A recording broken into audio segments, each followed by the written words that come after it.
Bukhari.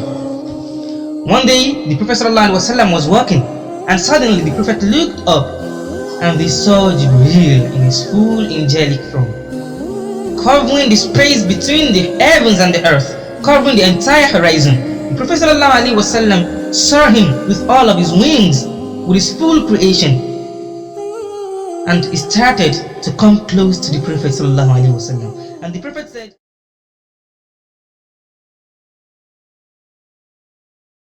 Al-Abbas radiallahu anhu was with his son Abdullah ibn Abbas, and they went to see the Prophet sallallahu alaihi wasallam. And Al-Abbas was talking to the Prophet, and the Prophet was seemingly ignoring him. So the Prophet sallallahu alaihi wasallam just let him go without saying anything. So Al-Abbas told his son Abdullah ibn Abbas, "Why is it that person is not speaking to me? As if he is pushing me away." So Abdullah ibn Abbas said to his father, "Didn't you see the man next to him speaking to him?" Al-Abbas said, What man are you talking about? What man are you talking about?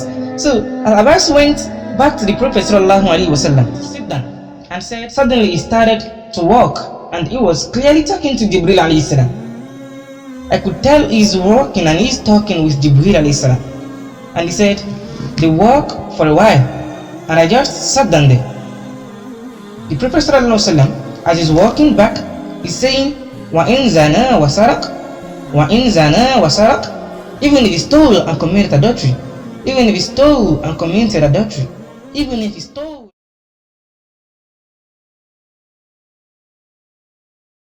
And as for naming him Muhammad, there is a story behind it. Abdul Muttalib, once again, was on a journey in Sham with 3 of his companions. Along the way, they met with a group of Jews, and Jews asked them, "From where did he come from?" They replied, We are from Mecca." So one of the Jews said to them that, "From your country a prophet will emerge." And curiously, they asked the Jews, "What is the name? What is the name of this prophet sallallahu alaihi wasallam?" And the Jew replied, "His name will be Muhammad." Until then, the name Muhammad was not used by the Arabs. So after hearing these 4 companions, when they returned home, each one of them decided to name any of their new offspring Muhammad. And also, a renowned oracle from Damascus known as Setir, a hideous looking man with his face in his chest, with no bones, a body that looks as if it has no organs, who lived for a very long time. He was well known among the people of that time, with his accurate predictions of the unknown events he gave correctly.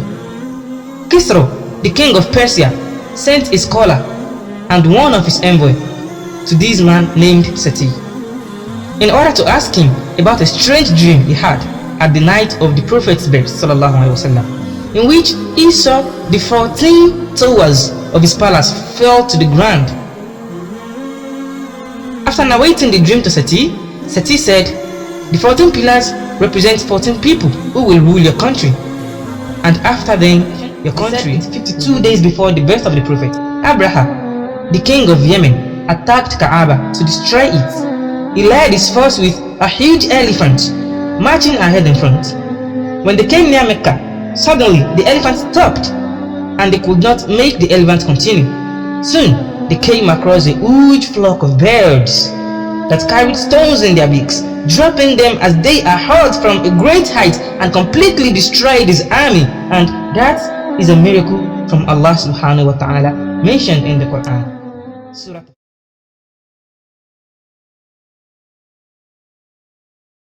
After the death of Abu Lahab, he was seen in a dream where he was asked, "What have you encountered?" And he answered, "I am in fire, subhanallah, and I have not found any rest ever since the day I left you. However, I get a break every Monday when I am able to suck water from this point between my fingers." And he gestured with 2 of his fingertips. This miracle is due to my friend Suwaiba when she brought me the good news of the birth of the Prophet sallallahu alaihi wasallam. Before the birth of the Prophet sallallahu alaihi wasallam, that year Arab was under crisis of hunger and thirst because there was no rain. But with the birth of the Prophet sallallahu alaihi wasallam, everything changed. Bi-idhnillah, the land went green and crops were healthy, so that the year was named the year of victory and happiness. And the Jew came out of his house and asked, "O Quraysh, is a kid born among you?"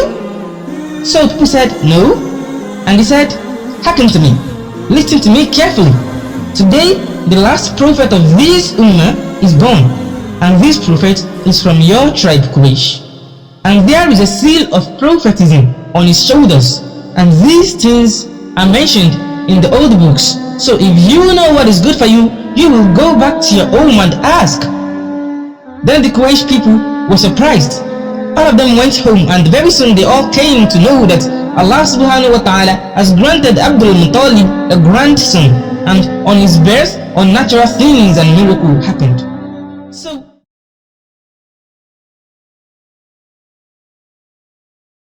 when the Prophet ﷺ was born, apart from the 14 pillars of Kisra that collapsed, apart from the fire of Majus that got extinguished, there was an earthquake that hit the palace of Kisra, and they had a boat that was holy to them, just like an idol. So with this earthquake, the heart opened up and swallowed the boat, subhanallah.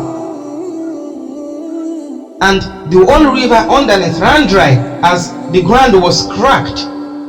When they woke up the next morning, it's as if there has never been a trace of water in that spot, subhanallah. A fierce heat aroused in place of the water, as if a fire has been burning them since uncounted days, and dust arose around the feet of people as they walk about.